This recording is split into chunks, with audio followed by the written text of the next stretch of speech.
Chào mừng các bạn đã quay trở lại kênh Thủ Thuật.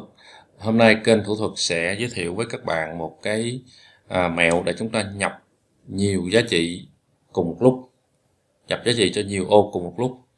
Ví dụ ở đây có hai dòng, có cái trạng thái là O1, thì theo như cách thông thường chúng ta sẽ nhập cái O1 ở cái dòng thứ nhất và chúng ta copy, chúng ta paste xuống cái dòng thứ hai.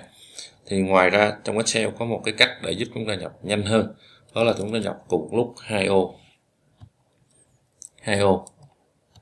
ví dụ như thế này.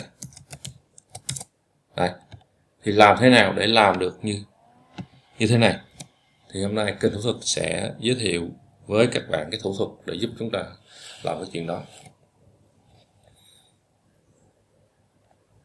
Rồi bây giờ ở đây chúng ta còn 3 dòng còn lại, mình sẽ nhập cho nó trạng thái của nó là done.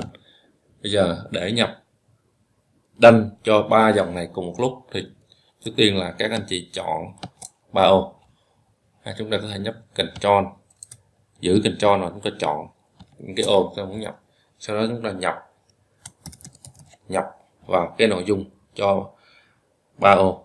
Và khi nhập xong thông thường chúng ta sẽ nhấn Enter để chúng ta kết thúc. Nhưng với cái cách để mà nhập giá trị cho nhiều ô cùng một lúc thì các anh chị nhấn đồng thời Ctrl Enter. Đấy. Như vậy là chúng ta có thể nhập đồng thời một giá trị cho 3 ô bằng cách là sau khi nhập xong chúng ta nhấn Ctrl Enter. Cảm ơn các bạn đã xem kênh Thủ Thuật. Chúc các bạn thành công.